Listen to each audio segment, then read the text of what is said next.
Have you ever stopped to think about communication as architecture? Seriously, it's not just this passive thing where we exchange data. No, it's an active, creative process of construction. With every single sentence, we're actually building a shared reality with other people, using a kind of symbolic blueprint. So the big question is, how do we actually do that? How do we build entire complex worlds with all their color and nuance using nothing but words? Well, in this explainer, we're going to open up the Architect's Toolkit and find out exactly how it's done. All right, first stop, our raw materials, the words themselves. And, right away we hit a really fascinating challenge. A lot of our most common words are kind of like multi-tools. They're capable of doing a bunch of different jobs. This whole phenomenon has a name. It's called lexical ambiguity. Think of lexical ambiguity like a Swiss Army knife. If I just hand it to you without saying what I need, you have no idea if you're supposed to use the blade, the corkscrew, or that little screwdriver thing. The tool itself is ambiguous until the situation, the context, makes its purpose clear. This happens constantly in everyday speech. Just take this classic sentence right here. I made her duck. Let that sink in for a second. What two completely different images just popped into your head? I bet you thought of these two, right? In one scenario, I'm a chef, cooking up a fancy meal. In the other, I'm yelling a warning, telling someone to get down. The exact same words, in the exact same order, built two entirely different realities inside our minds. Pretty cool, huh? And this kind of thing happens all the time. The chicken is ready to eat. Okay, is the chicken hungry? Or is the chicken dinner? Or how about flying planes can be dangerous? Is it dangerous to be the pilot or to be on the ground underneath them? And a simple word like run, that could be a race, managing a company, or a tear in a stocking. Our basic materials are incredibly flexible. So since our basic words can be so shifty, we need a way to add some precision. And the first tool in our kit lets us actually shape the words themselves. The best way to think about it is like using Lego bricks to build more specific, customized pieces. This is called morphology. It's the study of word forms. We take a base word, that's like our standard Lego brick, and we snap on these smaller, specialized pieces, like prefixes and suffixes, to totally change its meaning and its function. It's how we build a massive vocabulary from just a few existing parts. It all starts with a basic block. In this case, our word is hope, a solid, standard brick. It represents a feeling of optimism. Simple enough. But watch this. When we snap on one of those specialized little pieces, bam!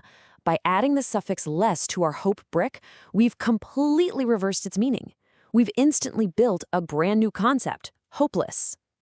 This process is just incredibly powerful. Watch as these Lego blocks snap together. Un clicks onto happy to create unhappy. Extra snaps onto ordinary to make extraordinary. We can even take a simple action like do, add re, and suddenly we're talking about repetition with redo. This is us as architects, shaping our very own building materials. Okay, so we've shaped our individual bricks. Now we need the blueprint, right? We need a plan for arranging them so they form a stable structure.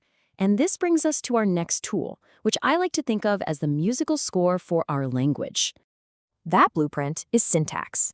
It's the set of rules that tells us what order the words go in. And just like musical notes, the exact same words, our Lego bricks, can create a completely different melody, a completely different meaning, based entirely on their sequence. This is where the power of arrangement becomes so obvious. The dog bit the man. It's a clear story, if a bit unfortunate for the man, but just swap two of those words and you get the man bit the dog. Whoa. Same notes, same words, but now it's a shocking, headline-grabbing song. The entire story is transformed. And the placement of even a single word can act like a change in musical emphasis, altering the whole emotional core. Listen to this. Only she told him that she loved him. This implies that no one else did. It's all about her being the exclusive speaker. But shifts that one tiny word. She told him that she only loved him, and now it's a powerful declaration of exclusive love aimed only at him. See the difference? So we have our shaped bricks, and we have our musical score. But there is one final, all-powerful element that determines how our creation is ultimately perceived, and that is the stage lighting. It's the context that defines absolutely everything. So context is the entire environment, the social setting, the physical place, even our psychological state where communication happens. It is the final filter. It resolves any leftover ambiguity from our multi-tool words and gives the message its final intended shape. Let's go back to our ambiguous sentence from earlier. Flying planes can be dangerous. Now, look at this scene. With the stage lit this way, with this bright yellow light focused on a pilot in a cockpit, the meaning becomes instantly clear. We're obviously talking about the danger of piloting the plane. But watch this. If we change the lighting on our stage, the entire meaning of the sentence shifts. Same words, but now there's this eerie red light casting a glow over people in a park looking up in fear. Suddenly, the danger isn't about piloting anymore. The danger is coming from above. The context completely dictated the meaning. You can almost call this the caveman principle. Language is always tailored to its environment. In the context of prehistoric survival, the lighting on the stage was harsh and direct. They didn't need complex academic language. They needed language built for their world. The complexity of our language will always rise to meet the demands of our context. So, after this quick tour, what if we added to your own personal architect's toolkit for building meaning? Let's do a quick recap. We now have the full blueprint.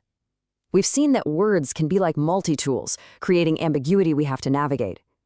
We know we can shape those words with the Lego bricks of morphology, arrange them with the musical score of syntax, and finally, we understand that everything is interpreted under the defining stage lighting of context.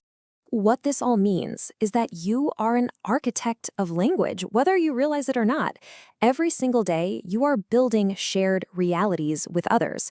So the only question left is, now that you have the blueprint, what are you going to build?